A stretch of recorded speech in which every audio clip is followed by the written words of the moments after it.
All right, everybody. Welcome back to another episode of the Week's End Tavern, a weekly WoW News podcast. I'm Subtle, joined as always by Hando. How you doing, Hando? Hello, I'm good. Unfortunately, we had some technical difficulties, so we'll not be able to show Hando on the cam today, but he may return next week. So look forward to that. Um, this week though, we got a lot to talk about. A lot of big stuff happening this week, and a bunch of stuff just dropped today, like just a few hours ago too. First off, though, let's just go over what we were doing for the week. Uh, what were you up to this week in WoW, Hando? In WoW, I was pretty much devoting a lot of my time to that SoD launch. I've been holding it off in the past where I didn't go on the launch of Phase 2 immediately, but this one I wanted to get in on the hype, and it paid off. I didn't do the incursions right away, which we'll get into. Um, so it didn't pay off as well as it could have. But I'm enjoying it, and my guild just did the raid tonight, and they did pretty well. So I did that, and I think we had a pretty good raid week overall in my classic guild. Uh, Other than that, I'm just coming over my sickness that I had last week, and ready to get into this news, this juicy news, as always. Nice, sounds good. Glad you're starting to feel better at least. For me this week, I mean, I've just been prepping for Cata pretty much, gearing up the blood DK, trying to get that ready for pre-patch. Still trying to get my Raptor mount in ZG, doing like 9 runs every 3 days. Still no Raptor somehow, but eventually, hopefully we'll get that. In one of my classic guilds this week, we did a 1 heal Heroic Syndragosa hard mode 25 man. So that was pretty cool. Just had the pally like spam heals and then die and, get DI'd, bubble. So that's all you gotta do, I guess. Just 1 healer. That's all you need. Yeah, just beat the boss before it beats you, right? Exactly. Yeah. Kill it before everybody just dies horribly. I actually saw that, and that was like pretty crazy. Like just thinking about the tech of stuff like that. I did see that the first time that you guys tried it, at least that night, that it did not go as planned, where he blew up the entire raid, which was pretty funny. But Yeah. it Yeah. looked like the second time you guys knocked it out. When it goes wrong, it goes very wrong usually. But yeah, we got it together. We got it. It was fun. So this week we're gonna start doing some listener questions, and if you guys want to submit listener questions, you can do that in my Discord in the Submit Podcast Question channel, or at our new Gmail. You want to tell them what that is, Hando? Sure. The Gmail that we have is weeksendtavern at gmail.com. It's just how it sounds. No commas, nothing like that. No hyphens. Weeksendtavern at gmail.com. You can reach out to us with any questions, feedback, anything you want there, and we'll be looking into it and trying to get to as many questions as possible each podcast, or ones that are intriguing, at least for the week or and such. So we appreciate it. Yeah, so this week we got actually a bunch, and honestly really good ones too. So we'll get right into it. First one was from Excelsis. He says, my guild is trying to get used to blood DK main tank in preparation for Cata, and we're finding it challenging to offset the amount of utility that prop paladins bring. Given that Cata bosses are more difficult, can a super tanky blood DK make up for the utility of a prop pally? In Cata, yeah, absolutely. I mean, already you're seeing a lot of guilds just switching over to the blood DK, like solo tanking a lot of things in ICC anyway. But yeah, in Cata, absolutely. Like blood DK on its own, it just gets buffed like through the roof. It's able to do so much healing on its own. It can definitely more than make up for not having that utility of the prop eye. But in Cata also, the prop eye's utility is less valuable too, because more people bring like things like raid damage reductions. You have like power word barrier, you have spirit link totem, you have rallying cry. So there's just a lot of options for like raid cooldowns, which makes Divine Guardian less important, a lot less compared to Wrath. And Divine Guardian cooldown gets increased to 3 minutes. It's also only brought by prop buys, but yeah, that is like one of the selling points of a prop buy, but that like raid cooldown pool is like way more diluted now. So bringing that isn't as valuable as it used to be. As far as like some of the other things though, I mean, there's always, well, not always, but there's niche uses sometimes for like things like Blessing of Freedom, Hand of Protection, stuff like that. A good like lay on hands from a prop alley, um, Word of Glory from a Cata prop alley. So prop allies do still bring like decent raid utility. They can by just keeping track of the raid, you can definitely make a pretty big impact. But overall, the blood decay is just kind of on another level. I think prop alley will be fine, just not quite ideal. Also, prop alley does lose magic cleanse, which feels kind of bad. But in raids, it is not super commonly used, so it's not a huge deal. But just another thing, like you actually lose some of your utility too going into Cata. You got any thoughts about that at all, Hando? No, I feel the exact same way. I was going to touch base on the hand of protection situation, but it seems like you covered that also. But other than that, they they almost become the prop paladin in Wrath of the Lich King, right? Like you're trading one for one outside of those tiny little utility things that don't really matter as much, like you said, because of the diluted pool of abilities that come to us in Cataclysm. Yep. And one thing to mention too is Blood Decay actually gets a little bit more raid utility. They actually bring a full-on combat res now too. The raise ally that used to just raise somebody as a ghoul, that is just a legit combat res now. Although there are like restrictions on combat reses now. You only get one per pull in 10 man and three per pull in 25 man. So that kind of limits, how useful that is because you pretty likely have somebody else who can do that too. Yeah, I think getting it off the table for like a healer though may help you a little bit, so they can keep casting or whatever it may be, right? So Yeah, having the options is definitely good. for sure, it looks like our next question too is from Czar. What are the red flags and the green flags when looking for a new guild? Now, this question strikes me as a more personal preference question, where it depends on what you're actually looking for in a guild. If you're looking for a raiding guild, a PvP guild, and then what your goals are within the game. Um, I think if you're looking for a more laid back guild, you should probably look for green flags such as raid leaders that are, or sorry, PvPers and raid leaders that are down to earth, and a little bit more wholesome and maybe, willing to get the work done as well. But if you're looking for something like hardcore, you probably want someone that you see dedicating like tons of hours. They have tons of characters, things like that. And then red flags, I would say, is people that you see not necessarily their logs, but like they show not so much care into some of the things that they're doing for raids and PvP. So if you see them not organizing events on Discord, or you see them, not on the game too much or whatever, like they just don't care, lack of interest, I think that's a big red flag, or would be for me. Outside of those, I think those are probably the most general ones that I could give feedback on. But it all depends on what you're looking for. Loot system doesn't preferably matter too much for me. Like I don't really care. I've been in love with GDKP ever since it's been a thing, so I'm biased towards that. But I, I mean, honestly, that's like a personal choice, right? Like what fits you. But I think looking at the guild leader and the officer core is probably your best bet. And the green flags are definitely people that like just seeing if people care and put the time and effort into like putting things out there, information or what have you.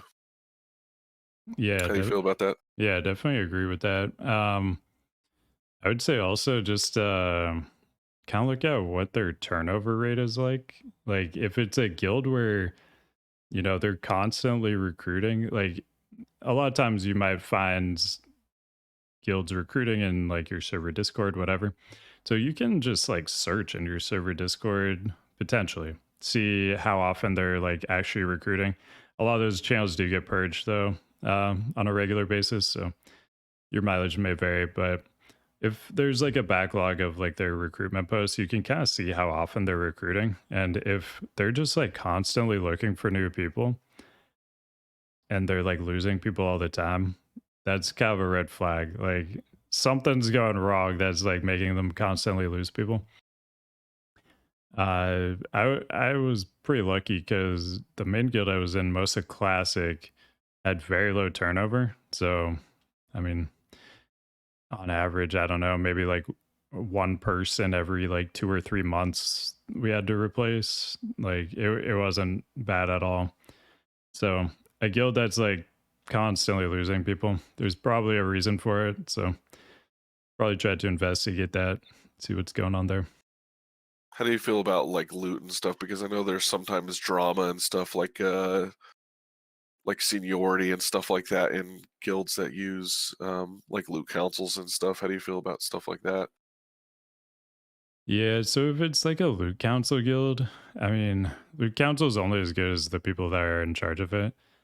So it's like tough to know like how the loot council is gonna go, like coming in as a new member. I feel like it's more likely you're probably gonna be left out for a while. But like if you do well and like you show up and everything, like they should be taking care of you. So I mean, if they aren't, then that would be, I guess, probably a pretty quick way to figure out that maybe that's not the right Yeah. guild for you. Seems like a double-edged sword, right? Like you want to ask like other members, like senior members, "Hey, how's loot done here? Is it nice? Is it da da da?" But then you're like, if I'm asking about loot on my first day here, it's kind of like you're asking for a raise at your new job." Yeah, yeah, it definitely doesn't go over very well when people are like immediately like super loot focused. Yeah, for sure. Um, but I mean, that's also like the main reason most people raid. So it's like, yeah, I don't know. There's definitely like a give and take to it. Zara also had another question. What are the benefits slash disadvantages of having a raid leading tank?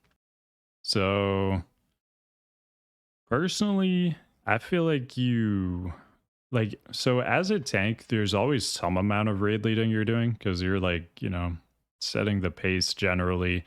You literally have control over like physically where mobs move to and um things like that. So like just baseline, there is like a certain amount of raid leading you're doing as a tank. I think anything you don't need to be doing though, you shouldn't be as a tank generally, just because tanks usually have the worst view of the fight. So like making calls as a tank, a lot of the times feels kind of bad because like oftentimes you have like your back against a wall, you have to move your camera just to not have like a first person view basically.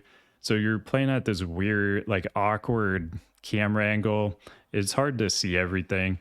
And then you also just need to be like paying attention obviously to your cooldowns, your health, like making sure you're using defensives at the right times, things like that. I think in general, you don't want to like burden the tank with like extra responsibilities since they have a bit going on, but also they have like very high stakes things going on because if they die, like it, significantly impacts the pull. And then also just they have a really bad view of the fight a lot of the time too. So personally, I think like range DPS are like the best as like raid leaders because they have a great view of the fight. And I mean, it depends on the spec, but generally it's not too difficult to like do a DPS rotation like while you're, you know, calling things out and seeing things. But There are it depends on player too, because like if you guys watch like retail rating at all, Mirez, like the tank for Echo, he's like one of the best players in the world, but he also like does quite a bit of raid leading and he like tanks everything. He's probably like the single best raid tank in the world.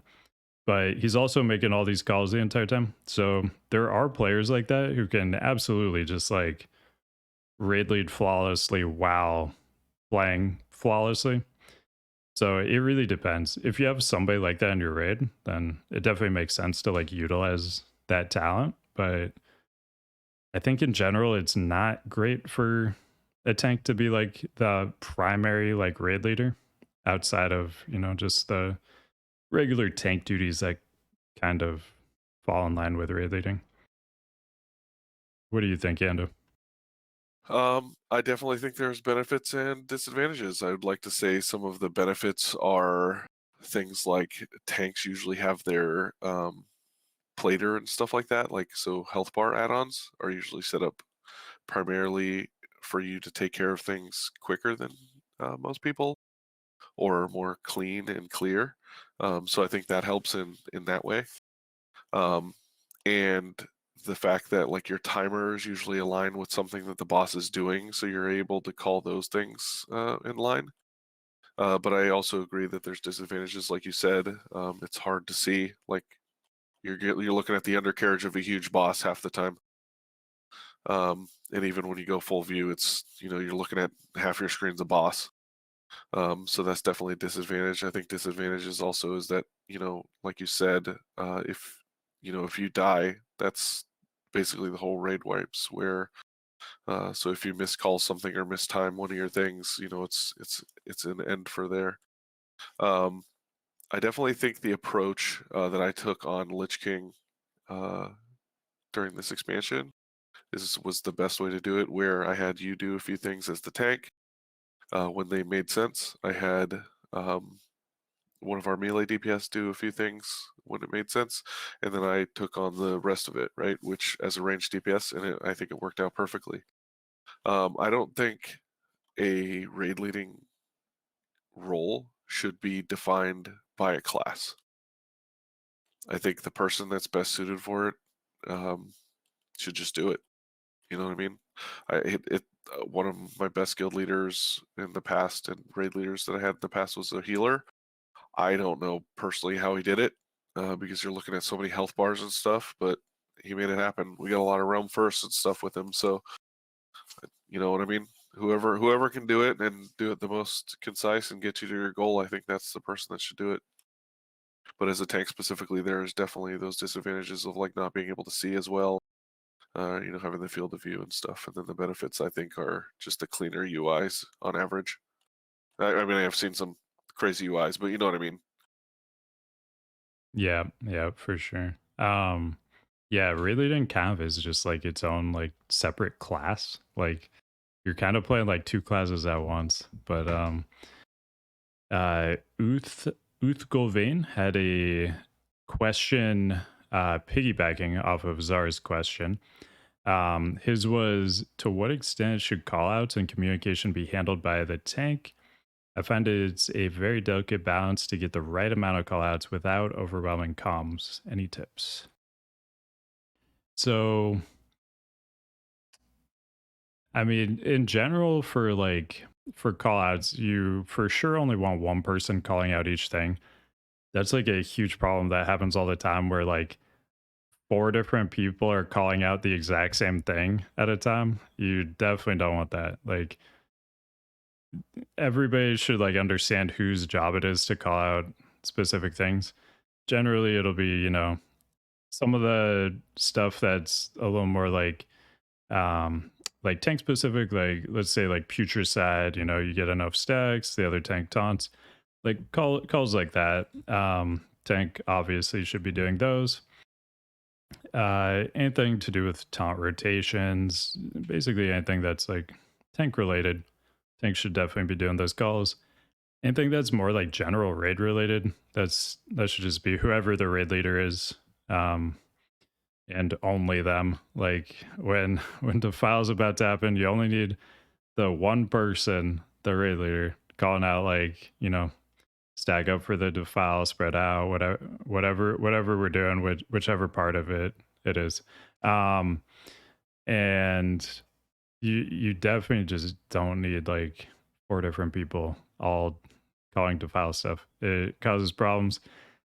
Occasionally, it makes sense for somebody who's like not the raid leader to call something or add feedback, whatever. Like sometimes, like I guess like Lich King's a good example. Like if people are lusting at the beginning of the fight, lust is gonna come back up like way later in the fight, potentially depending on your kill time. Sometimes the raid leader doesn't notice lust is up.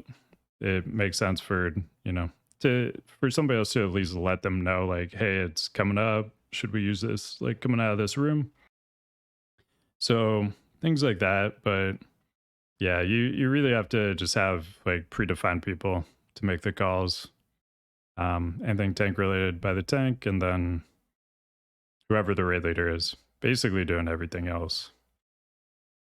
Yeah, I think you have that spot on. And the one thing I can note for like a tip is if your guild uses Discord, which most of us do now, you can put on priority speaker. And if you want to just do that for the people that are defined to make those callouts, that can help sometimes too. It's a separate keybind from your push to talk, but it does help, and it suppresses the voices of the other folks while you're making a call out, unless they also have priority speaker. So that can be something that's utilized in the raids that I don't think is utilized probably enough in the game. Yeah, that's a really good tip. Especially for like pugs too, where Yeah, for like sure. things might be a little more fast and loose. Um, Another one by Pibum here is Blood Elf the worst race for paladins in the game? Um, my take is depends on what you're doing. I honestly think in Cataclysm, uh, if they added like mythic pluses, I think that Blood Elf Silence is amazing. If you're someone that loves enchanting and that's the route you're going to take, hey, you know what I mean? It helps out a little bit. They're definitely aesthetically pleasing, probably the most so of any other class or any other race. But maybe I'm just biased. I like the Blood Elves. Um, but other than that, like I think it's a personal preference. But I think racial wise, I think in the rating content and some PvP, maybe in PvP they're pretty good. I don't PvP enough currently to know. But in the rating scene, I would say they're probably the worst ones. um, yeah. So I mean, the biggest thing with Blood Elf is they bring in the spin, the 360. So while Oh, while you're using your abilities, I mean, probably the coolest thing you can do on a pally is you do a 360 Avenger Shield. Like you really like spin into that throw, and like you get it makes it go a little bit further, and obviously does a little more damage because it's like higher velocity when it hits. But you really won't be like female blood elf for that because they have like I think it's like a 77% higher spin rate than the male blood elf. So really important that you're female blood elf for that. For Cata though, I'm gonna be going Tauren on my pallies. you're doing it, huh? You're beefing I'm up. doing it. Yeah, All right. we're getting that racial, getting the it's like around 2000 HP, like 200 more vengeance AP. So, I mean, it's just better than the Blood Elf Silence, especially now that we have Rebuke, and that's not the like right now the Arcane Torrent is extra valuable because we only have like Avenger Shield and potentially the or sorry, Hand of Justice and potentially the Avenger Shield Silence. But with Rebuke coming in, Arcane Torrent becomes a lot less valuable. Depending on what they do with the dungeons, though, if we were to get, like M plus, then I mean that makes it way more valuable. But I don't think we will. But that would change Yeah. everything. Little hoping in that one there. Hoping for sure, yeah. Do you have a preference on female or male Torn? Because I notice you have a preference for Blood Elf. Oh yeah, it's male torn for sure. Like, Oh, do I they have mean, extra spins too, or what? they don't have extra spin. They're just chonkier, and like, I mean, they're just the epitome of like a tank and WoW. Just that beefy cow, that that huge shield. I mean, it sounds like maybe we won't be able to use the Thunder Fury, but you know, the huge weapon, the huge shield is. I mean, they're just the epitome of a tank. Yeah, you definitely. It's something you think about, especially with like classic, right? Like Kungen and stuff like that. Like those people Oh with those yeah. big characters and stuff. You're like, yeah, Yeah. I mean, back in the day, it was like every Tauren with, I think it's called like the Dragon Blood Cloak, the red one from Rag. That was just the iconic look. Maybe some Valor shoulders on top of it, maybe some Might shoulders, like that's it. Quell with like the Cardor from BWL or the drill bore disc. Classic. Those were the days. Those were the days. You could always tell. Little sidetrack here. You could always tell by like it's just something different now versus then. But back then, you could always tell that if someone was like super well off in a guild, you could just tell by the way that their gear was. You know what I mean? Oh Like yeah. they were just threaded out. Dude, yeah. I mean, on smaller servers, just like walking around Orgrimmar, like you could just see a character and like you probably just knew which player it was. Or like which guild? Yeah, for sure. Yeah. I mean, especially when they had like legendaries and stuff. Like you see a Tauren warrior with Thunder Fury, and you're like, oh, that's hardcore. He was like the guy on our server. He was like the Tauren warrior with Thunder Fury on our server. Um, But yeah, like you would just see these people at like 90% chance just from looking at them from far away, you like already knew who it was. But that's definitely not quite a thing anymore. I remember in classic, just a few weeks into AQ40, everywhere you looked, it was like tier 2.5 shoulder orc warrior, like for miles and miles. But Yeah, yeah. yeah, but Every time I see a beefed up paladin, I think it's not Jade West, but it's never not Jade West because they play a different faction. someday coming over to Horde. Um, let's see. From Zephos, we have I've heard people say that guilds who struggled to clear Halion the first 2 weeks of release will significantly struggle with Cataprog. Is this accurate or overblown? Would you choose a different boss? So Allian's kind of a weird one because like when it came out, a lot of like raiders were like pretty checked out of the game. SoD was like pretty new. It is, I think it's probably the second hardest fight we've seen in Wrath.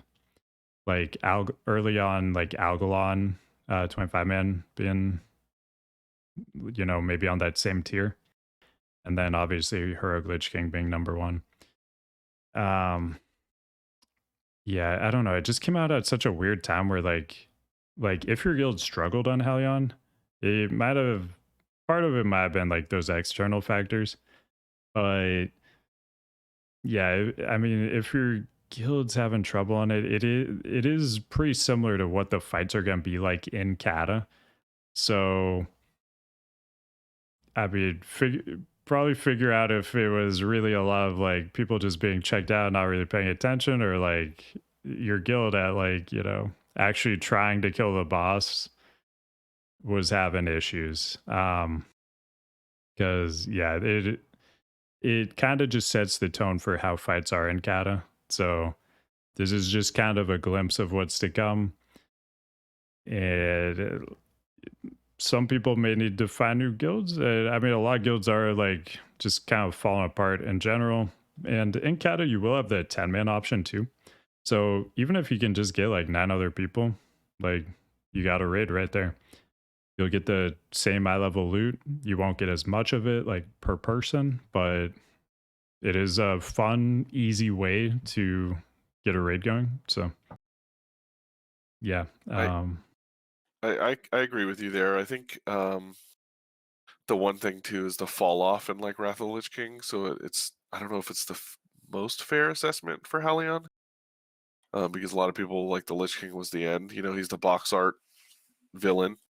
So some people just like stepped away. So I don't know if it's the true testament of your power as a guild potentially, because some of those people that did walk away right before it was like even a thing, right? But I Mm. agree with the Algalon thing, and it would be interesting to see how we fared when he when we didn't have those little tank bugs back in the release of Ulduar, and if he still had his big damage where he wasn't, where we were had more mitigation and stuff, right? So or Yeah, more having avoidance the rather. yeah, having the like 10 to 60% extra Yeah, dodge depending on how crazy you were getting with it. Yeah, that would have changed some things. Not having that would have changed a lot of things. yeah, I definitely think it would have been even more of a tank buster, and it would have been probably a true testament of like maybe what's to come, right? It's not just like laid back. Um, but yeah, it's also a different animal, right? In Cataclysm, like people like mana bars get a little different. You know, hunters get focused, so they're not worried about their mana bar like at all. It's there's just different things. I think different nuances. So I don't know if any true like boss truly compares. But I think Halion and Lich King and Algalon are probably pretty good ones, though. Yeah. One other thing to mention with Halion too is like he parry haste, which is like the dumbest mechanic that's ever been in the game. It just is so stupid. Like, and also the fact that they like kind of designed the fight around parry haste too, because like in the bottom phase, you're like spinning around the room, which like creates more situations for melee to move slightly in front of the boss and like parry. So like the fight feels like very designed around parry haste being like the difficult part of the fight, which I think is really stupid. But that's all going away in Cata. So that is one benefit. Those weird like RNG kind of nonsense deaths, um, those are gonna be going away. So in that regard, that will at least be different. But in terms of like types of mechanics, how aside from parry haste, Halion's a pretty good example, I think, though, for what a Cata fight will be like a heroic one. Yeah, I think the length is a good determination too. Like I think it's a nice length of boss fight compared to like some of the ones in Kata. Um, so another little thing there too with the parry haste thing. There's another mechanic in WoW. I'm not sure if it goes away in Cataclysm to be honest, but the like stored Wind Fury hit or whatever. You know when like you're like kiting a boss, like Princess for example. Yeah, In Thrash. classic, yeah, Thrash exactly, and she stores up like so many auto attacks that she just destroys you when she finally gets to you. I think that is also equally silly, just like parry haste. Yeah, I after vanilla, I can't think of anything that had Thrash. Can you think of maybe like bosses that had Thrash after vanilla? I can't, but I also haven't sat there and kited many things away, so you know I kind of just take it to the Hmm. face. So maybe it's just As you different. do. Yeah, yes, I do. Yeah, that's right. Looks Uh, like. Sorry, go ahead. um, they did just actually remove Thrash from Aranicus, the new boss in SoD too. Oh, that's That good. yeah, people were sending me logs of that, and it was like so silly looking at them. Like Yeah, no, thank you. three hits in like 0.9 seconds. Well, that's definitely good to hear because I know that boss was giving a lot of people trouble. Congrats to the people that downed it. Even they were some of them were close, quote unquote, even before the Hmm. nerfs that we'll get into. But that was pretty impressive. Zevos has another question for us too, and this one kind of hits close to home as I lead a GDKP guild as our loot system. Across every classic raid phase, we've observed a significant rise in popularity for GDKPs. Given their above average standards for performance and given Cata's difficulty, do you think GDKPs will become the undisputed standard format for pugging moving forward? Now, do I think it will become? Maybe the way that SoD took off, and the way that they had to ban it, I think that it will probably be one of the higher choices on the list. And then would I like to see that? Absolutely. I don't think there's a lot wrong with GDKP outside of RMT, so if we could somehow curb that, that would be amazing. But the G for me doesn't stand for gold. It stands for global. So if you think about DKP systems, it's something that you're awarded. You're awarded these points for being in the raid, killing things, et cetera, right? And if you take those points and you just give them to anyone and they can work in any raid, I think that's fabulous, right? So the G to me stands for global more than it stands for gold. Um, sure, it screws with the economy quite a bit, but I don't know. It's kind of like the best way to move yourself between raids without getting totally screwed over and show that you've put in the effort, because hey, I've got this much gold because I went to this raid and I, killed those bosses. So to answer the question, I do think that it will be up there. I don't know if it'll be undisputed, but it also depends on Blizzard's stance if they decide to cut it out like they did with SoD. So how do you Yeah. feel about that? Yeah.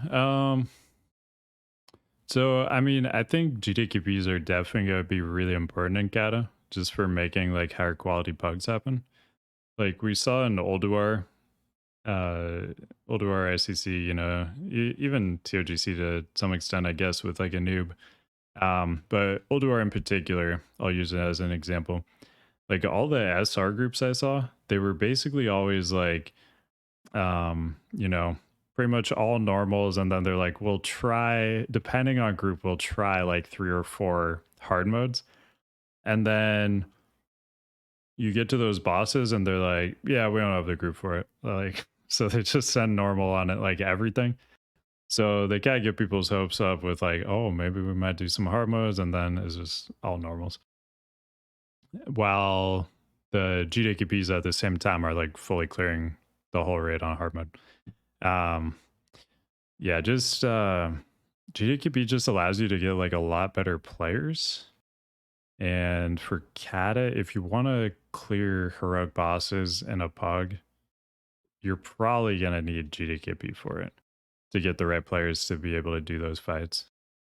Like, sure, there will be exceptions to that. There will be some like soft res groups, whatever. But in general, if you're trying to make a pug that's actually gonna kill heroic bosses in Cata, it's pretty much gonna need to be GDKP, I think. But I'm personally fine with that. I don't mind GDQP that much. They're also doing some more things to try to combat the bots too. We'll talk about a little bit later. That I mean, on paper it looks like this could help a bit, but we'll see what happens. Yeah, for sure. Let's speaking of that too, let's get into this news. We got a lot of news and a little bit of time. Oh, we got a lot, yeah.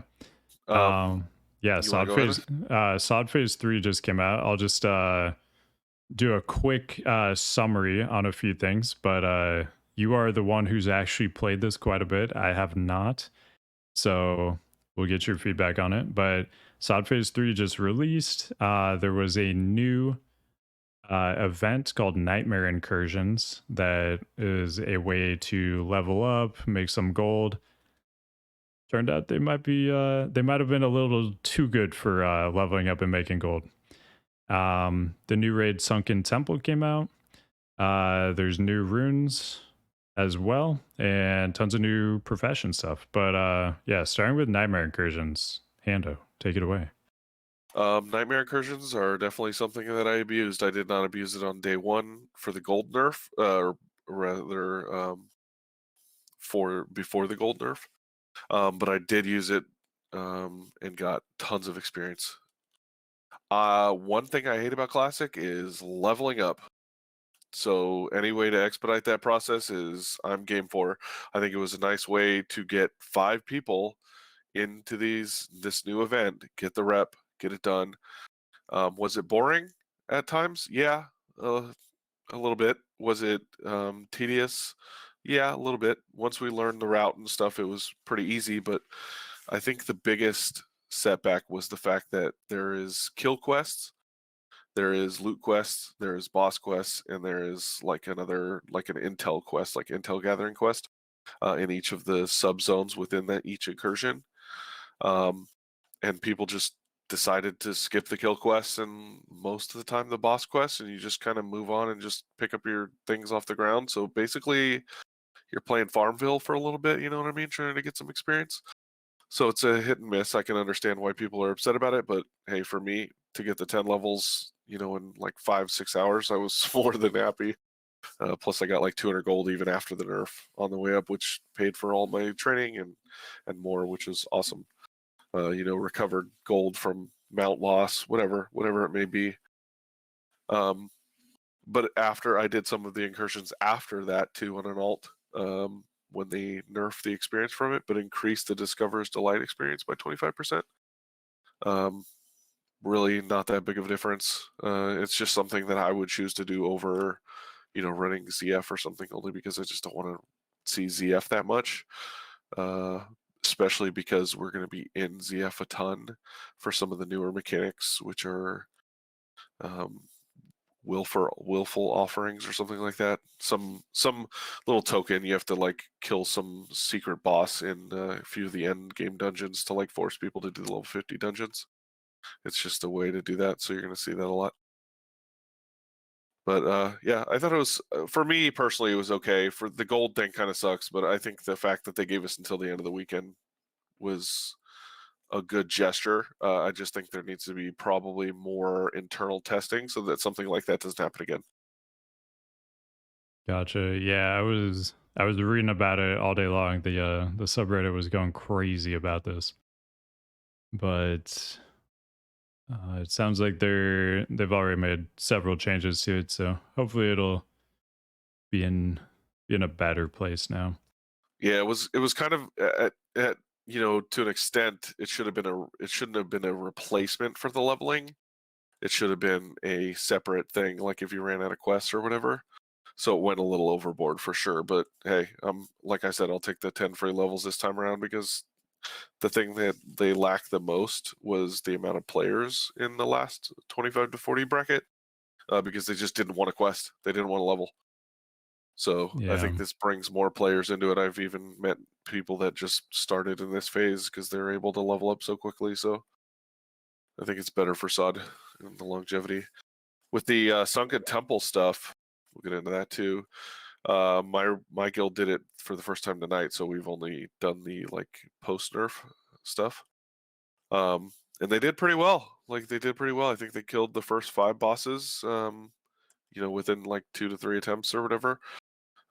With a not so ideal comp, with a few pugs and stuff because some of our healers called out. So I thought it was pretty interesting. I think the raid is pretty good. I think 20 man is definitely the direction that they should keep going. It felt nice to have like a room filled with people, and ST is big enough to fill those people, so it's not like BFD, small caverns, stuff like that. So I think that's pretty good. But it sucks also that, you know, they nerf these things before the first week is even over, where in the past, things like Cthulhu and Rag were up for like 90 plus days, before some of them even saw changes, right? Which is a far difference, maybe to the player rather than the developer, right? That, hey, we want instant gratification. So, yeah. So one thing though with SOD at least is that as a seasonal server, these are or seasonal version of the game. Um, the phases are lasting, what, like 8 to 10 weeks kind of thing. So I think the changes do have to come pretty quickly. And also their like stated goal before was that these raids should be doable with a beer in one hand. So I mean it seemed like this was far beyond their supposed goal for these raids. Um I mean, the first nerf, they nerfed all boss HP by 23 to 56%. That is like, I mean, 56%. That is an insane nerf. And before getting nerfed, Aranicus had 0 kills. Noda was pretty close, none of the above the guild. Um, I can't remember their exact percent. I know they were somewhere under 20, I think, though, maybe like 14, something like that. I think it was like 17, yeah, somewhere around there. Yeah, they were getting pretty close. But they also had like this, pretty, it seemed like for this fight, pretty optimized group. They had a ton of mages, which could like kill all the ads, AoE them down, while also doing a lot of boss damage. And they were like tanking him up on a wall, and like it was a whole thing. Yeah, the tech But was crazy. yeah, I mean, it was cool to see these like top guilds, like figuring out whatever they could do to beat these like really overtuned bosses. But ultimately got nerfed before anybody killed it. After the nerf, Noda killed it, and I think it was like under 10 minutes after the nerf they killed it. Yeah, I Because think I there's a mean, few guilds that did the same, right? After they put their prog in, they were like, "Oh, this is way easier." yeah. So Noda, I think Noda killed it like well before anybody else. So like several hours before anybody else. Oh, that's fair. I think mainly because other guilds had like given up for the day, and like everybody had kind of dispersed, and they just couldn't get the raid team back together for it. But um, yeah. So when I looked at the stats for this after the first nerf, still only 25-ish guilds had killed Aranicus, and around 700 guilds had cleared up to Aranicus. So pretty clearly that was like the wall, like Yeah, for sure. that, like nearly 1,000 guilds like up to him, and very very few actually killing him. Few hours after the second nerf went live, which reduced his HP by 45% more on top of the first nerf that was already a 33% nerf. Um, and with this nerf too, they nerfed some of his abilities. Like he takes longer to cast them. They do less damage, but they last longer, so like they're less bursty, stuff like that. After that second nerf went through, I checked out the kills on him, and it was already like well into the hundreds, like pretty much immediately in the first couple of hours after the nerf. So seems like it had its intended effect. That's Everybody, good, yeah. everybody that was like kind of stuck on him is now just going right through him. But like personally, I do like the like harder fights, but at the same time, that from what the devs have stated, that is like not the goal of this season. So the fact that like everything came in so overtuned, it like really feels like it wasn't even like tested at all. Because like you don't see nerfs like this basically ever on like something that goes live, like a boss getting its HP reduced by 33%, and then a second nerf to reduce its HP by almost half on top of that, and then like nerfing all its abilities too. So I'm a little bit worried that this might be a glimpse of things to come, because Blizzard's really ambitious right now. They're trying to push out tons of content the next like 5 years, 6 years. They're trying to increase like their content cadence for like retail. They've got, the classic stuff going on. They've got SoD right now. And so I'm a little worried they're like kind of stretching themselves too thin. And this might be the first signs of that. But we'll see what happens. They have been really quick to like respond to any issues, which has been really good. Like all throughout SoD, it feels like. So that is encouraging. Like they're definitely like paying attention and fixing things when things do go wrong. But the fact that like these things go live in the first place and like that kind of state is a little concerning, but we'll see what happens. I mean, it could be limit testing, right? Maybe they're testing us for something to come too, right? Like maybe there's a Oh, mythic version of something, you know what I'm saying? And saw it, that'd mythic be pretty sunken cool. temple. Mythic something, yeah. I mean, it was essentially, right? But there was something that I heard through the grapevine also that, like when developers create some of these games, especially like Blizzard, for example, or some of this content rather, not games so much. When they do like internal testing, if they do internal testing, um, some of their developers really aren't the most skilled players in the world, but they know, what should be done. So what they do is they test the abilities, test these things, et cetera, and then they're just like, okay, let's just give the boss like 30% more HP, right? Um, Yeah. so sometimes maybe they just kick it way too far, but maybe that's just them thinking very highly of us. Thank you for that. I mean, Um, so with their like intended goal of like these raids being like fairly easy, it seems like the devs should be able to clear it themselves, right? Like no yeah, problem. with a beer in a hand for sure. Yeah. If that's the goal, for sure, yeah. I think it'd be fun to see like different difficulties though, personally, but maybe that's just me. The new runes, we're gonna move on here. The new runes in the phase and the quests attached to them, plus the surprises. I think they're pretty mid. Nothing's gonna live up to that same hype when like week one, when it took like a week to find some of these runes. I think every rune was found within like 24 hours and stuff. Some of the quests and things to get you there, it seems like someone's on the inside like data mining it and like figuring it out, or like someone's on the inside telling someone like a wowhead, well, which they may possibly be, but it's like, hey, this is how you get this, and it's so easy to do now. Whereas like, I don't know, it kind of kills the discovery a little bit. Um, but there's definitely some like things that you're like, how did someone figure this out? And if you had to do it on your own, there is no shot.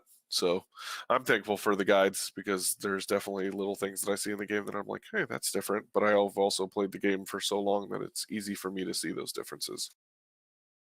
Um, and my favorite part of the phase uh, is probably the ability to level so quickly. I love that. And returning players, like seeing a lot of returning players, that's good to me.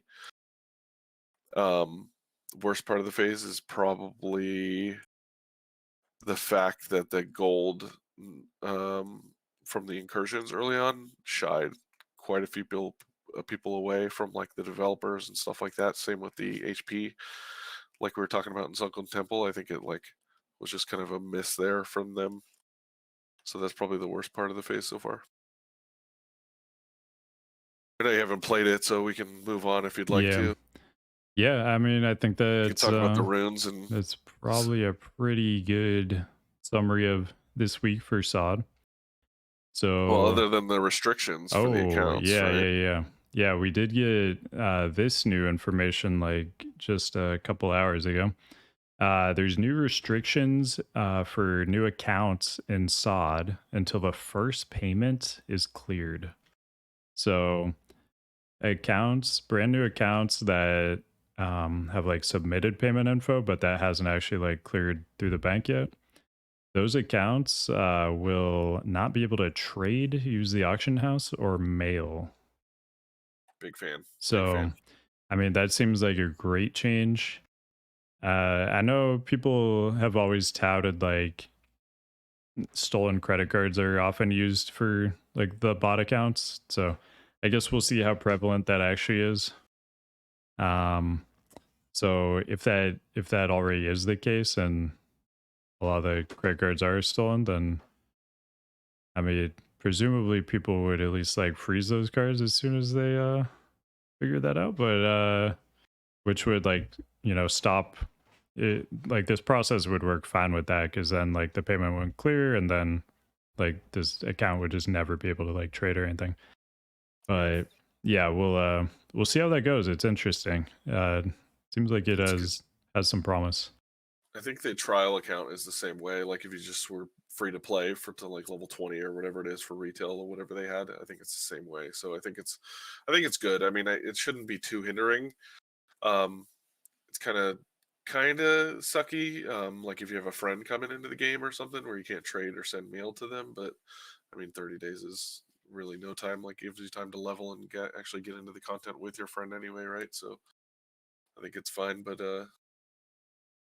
beyond that, let's see how it Yeah. goes. I know you want to talk about some of this season 4 stuff coming on April Oh 23rd yeah. for Dragonflight. I am excited and nervous for some of it. So Yeah, and I mean, just getting this date too. We know that with all Blizzard's juggling like all these different versions of WoW right now. So basically anytime we get a date that's um, you know, related to any version of WoW, it impacts every version of WoW because it just gives us more information about when things might come out in other versions of the game, Cata Classic specifically, which we'll talk about shortly. So, season 4 of Dragonflight is coming April 23rd. This is a pretty big date. So, I wouldn't expect to get any WoW stuff for, I mean, for sure we won't get anything big for other versions of WoW like that week. And probably not the week before and probably not the week after. I would think like they probably want to give this thing a little bit of time to breathe. So my guess would be that we don't see anything new for other versions of WoW until 2 weeks after this, but could come sooner. They are on a tight schedule, so maybe 1 week after. We'll see what happens there. But basically, season 4 brings awakened raids. So these are just like every week there's gonna be a different raid that's awakened, and it's gonna be a dragonflight raid. Um, it's gonna be a harder version of the raid. It's gonna give you better loot, so that'll keep things a little bit more interesting because you won't just be farming Emergisil like the entire time. You'll be mixing it up at least a little bit with some of the other dragonflight raids. Also, there's gonna be new mythic dungeons in the rotation. It's gonna be all the dragonflight dungeons. All of these have already been in the rotation before, but this is the first time they will all be in there at the same time. There's big changes to the Mythic Plus system, which I'm pretty interested in. And we've talked before about like possibly they could add M plus to Cata. And the changes they're making with this are like perfect. And like this is for sure like what I would want to see in like Cata Classic if they added M plus. Basically, they're squishing the difficulty range. So the old heroic difficulty, or sorry, the new heroic difficulty is equal to the old M0 difficulty. The old M0 difficulty, or the current M0 difficulty in season 4 is going to be equal to the old M8 to M10 difficulty. But M0 is no longer going to have a timer and there won't be any affixes. So basically the problem M Plus had before was that the range of like difficulties in M Plus was just like too vast. Um, there were just like a million levels of like there were like certain breakpoints you wanted to like get to, and it like starting out on a new character, it was just kind of a chore. But these changes are gonna be really good. I'm excited for these. They're gonna really simplify the whole system and make like heroic difficulty like didn't really matter at all before, and now it'll be like at least a little bit relevant. But I would love to see these changes in Cat Classic if they were to add M plus. I'm sure they would add these changes, which would be great. Yeah, I'm always a fan of like the condensing and stuff. This is probably the thing I'm most looking forward to. Even if it's just as a viewer, right? Because the some of the numbers were just so inflated, and going from 1 to 2 didn't feel like anything, but going from like 20 to 25 felt like a huge jump. So I think this change is pretty good for sure too. I'm also looking forward to the Awakened raids, although I think they came out originally in Shadowlands and they fell flat. But I think it's interesting to see more um, more raids, right, rather than just doing one raid all the time. Brings us back to that Yeah. classic feel, right, where you're running MC even when you're in Nax to get that one little tiny piece of loot or whatever it is. So I like that, especially since the bosses are a little harder too. Yeah, I mean, this is definitely just like kind of a buying time phase, but Yeah, it's good to have something to do, right? 'Cause this is basically just the give people a little something to do until War Within comes out. yeah, but I But think the mythic changes, I think mhm. that's a pretty big deal, right? Oh Too. yeah, So it's a huge deal, and it's it's really good because it's like setting the right. groundwork for like what is going to happen going forward. So Yeah, That absolutely. that's a huge change. What do you is that what you're looking forward to most? I know you're just getting into retail again, and Yeah. I think that's, like, perfect for you, right? Yeah, I would really like to play season 4. Is it just it's coming out at a time when there's probably some Cataclassic stuff coming shortly after. So I don't know how much I'll be able to play, but yeah, the M plus stuff was the content I was like most interested in, and all these changes seem amazing. So I would definitely like to check it out. Yeah, previously you were saying, also that nothing happens, before this week. It's not that it's big news or anything, and not that it impedes on anything, but the Wrath Classic PvP season ends on the April 15th, and I know that um, will probably even bring more people back into, maybe the retail PvP scene or whatever, right? So I think that's interesting. Um, but it also may push up the uh, Cataclysm beta, so maybe you're right. You'll be getting into some Cataclysm stuff, and or sorry, pushes up the Cataclysm launch rather than the beta, and it will probably get you into some more content and stuff for that, which would be great because I know many people are eager for your content, especially those tanks out there, and just Oh any kind of content, really, right? Because not many people are hyping it up as much as some of these content creators out here. So yeah, I'm excited. This PvP season in Wrath that's ending the 15th. When this happened in TBC, like going into Wrath, we got the pre-patch 1 day after the arena season ended. It doesn't look like that's gonna be what's gonna happen this time. We're gonna have a little bit of a break between them. Probably like 2 to 3 weeks between the arena season ending and like pre-patch coming, something like that. And also, going into Wrath, we already had a release date for Wrath when the PvP season ending had been announced. So things are just happening a little bit differently this time around. Like we had the Wrath launch date like 3 weeks before we had the final PvP TBC season ending date. So the timeline is definitely a bit different. So we can't really draw too many comparisons this time. But with the PvP season ending, we know Blizzard for sure has like some dates in mind that we're probably going to be finding out about very shortly for both pre-patch and Cata launch. So I would expect to find out about those dates in the next 2 weeks, probably. yeah, I think it's all about that hype, though, right? Like as a company, it just makes a lot of sense, right? Just keep that hype train rolling. So I would say probably after the 23rd, maybe a week after that or so, we'll probably hear some news. That way, you can just keep the people earning for more, right? Yearning for more. Hmm. Yeah, and I mean, right now they're just rolling in the hype. Like they just have so much for different versions of WoW. They just have new stuff coming out like constantly for the next, like 4 or 5 months. So it's just gonna be tons and tons of hype just building up. Well, I don't think we could have made this podcast at a better time because, just like you said, like the hype is unreal. And it just seems like there's just so much news. Like when I'm just reading through it all week, and then all of a sudden, Monday and Sunday come, and they're like, "Oh, here's 20 more things." It's like, Yeah. "Oh yeah," you know what I mean? So I'm like, I can't. This is the best time for me to be a Blizzard fanboy, right? And especially a WoW Yeah. fanboy. So I'm hype. Yeah.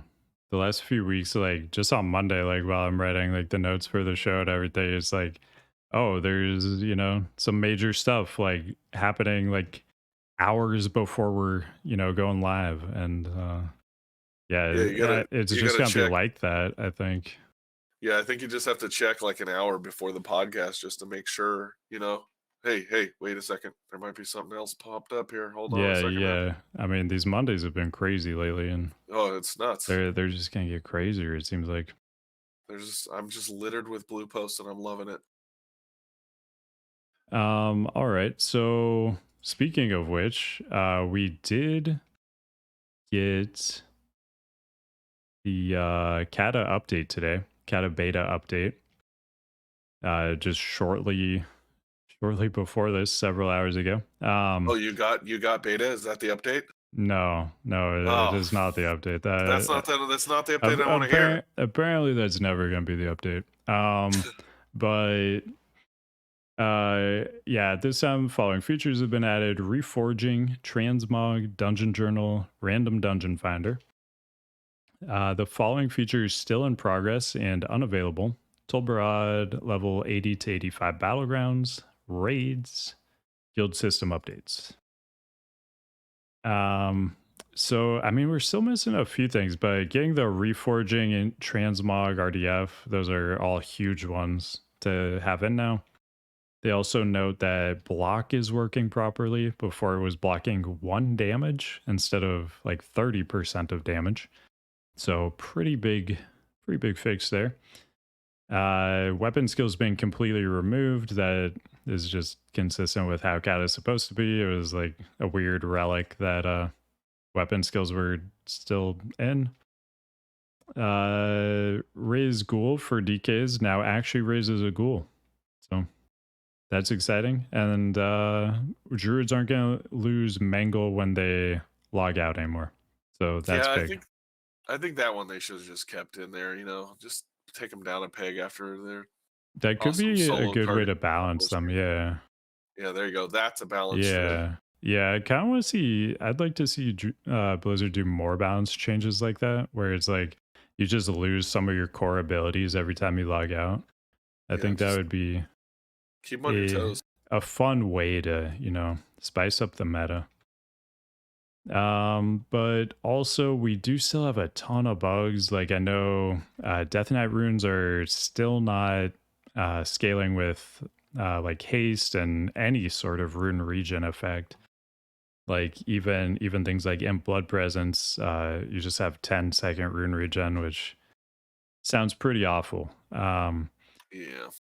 And yeah, there's still quite a few bugs, it sounds like, but I mean, this is definitely a big patch getting Reforge and Transmog. It should be mentioned too that currently you cannot transmog legendaries. That was like a big question people had because in retail you can, and we're kind of getting the retail version of transmog, but it wasn't clear if, like, to what extent we were getting the retail version, if it would literally just be like copy pasted retail version, or we're really just kind of getting the collection tab, but all the old transmog rules are still going to apply. So that may just be kind of an oversight, or that might just be how it's gonna be. I was really hoping I could use Thunder Fury in my mog, so I'm still hopeful that maybe we get those legendaries, but we'll see. Yeah. I'm hoping maybe it's just like an oversight and stuff too, because I think it's one of the most rewarding parts about these legendaries is just the way that they look. And once they finally added that into retail, I think it gave people a lot of, um, like hope, or whatever it is, right? Like, or just like a nice feeling, even, right? That hey, my hard work and dedication for this thing, years ago paid off, or I went and farmed this thing out by myself or whatever. It just shows that you care about your character and stuff. So I think it's a little bit of a miss, to not have the legendaries in there. I'm not like super upset about it. But I didn't see. This is something that I want to test too. But it looks like they did go over my list from I think last week where I said I wanted all these things in the beta, and now that I got them. But the one thing I wanted to test is the transmog, if it works for the tier 3, like plate, for example, or works as just plate rather than class bound. And it's not something that I've logged in to check yet.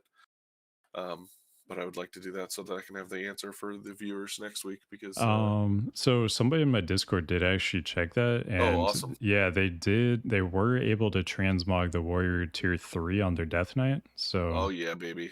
I mean, it looks like that is currently in right now. Oh, that is awesome to hear. That is something that I was definitely looking forward to because I collected that set so that I don't have to buy it on the black market auction house. I love the Dreadnought set. It is probably my favorite set in the entire game, so I'm here for it. Yeah. Yeah, I messed up. I in classic I got the entire set except for the shoulders. So That's okay. Big feels bad, and then TBC, yeah, I just never really got them either. So yeah, I gotta wait for that back market auction house. Maybe they'll add that in an expansion early. We'll see. Yeah, I'll keep my eyes peeled for you, and it's fine. It's not like the shoulders are like the most defining piece or anything. It's Yeah, yeah, of course. there's Especially on a probably some. tank, especially on a tank where you have even bigger shoulders and they're like, an even more central part of the set. Yeah, just go with the no shoulder option. Wear a bigger shield, and it should be fine. Yeah, I'm gonna. There's gotta be some shoulder out there that can at least be decent with it. I don't know. We'll take a look. Yeah, or just wear like the smallest thing, just so people are like, just make fun of you for that specific thing. I, for one, can't wait to see people. I'm a huge Transmog fan, so I can't wait for people to be running around in these rainbow TBC outfits where they got green pants, pink shirts, and yellow hats. I just think I know they're trying to be ridiculous, and I love it. I'm here for it. Yeah, I'm excited to see all the mods people come up with. I know we're a little bit more limited at this point. We don't have nearly as many options as like in retail, but definitely some creative people out there. Interested to see what they can come up with. Yeah, maybe hold a little competition. I better see you out there, Thunder Oh, Fury, shoulderless. yeah, yeah. I think I will lose, but I will try. Maybe you could be a host or judge with me or something. You just not Yeah, wear your shoulders there, and exactly. Yeah, I think that's the only role I have to play now. Yeah. Anything else you wanted to go over for the week? Otherwise, I I think think. that's it. Yeah, I think that's it. I just yeah, I think that's it pretty much. Oh, the prediction for the new pre-patch, uh, or sorry, based on the pre-patch and the PvP setting, I think.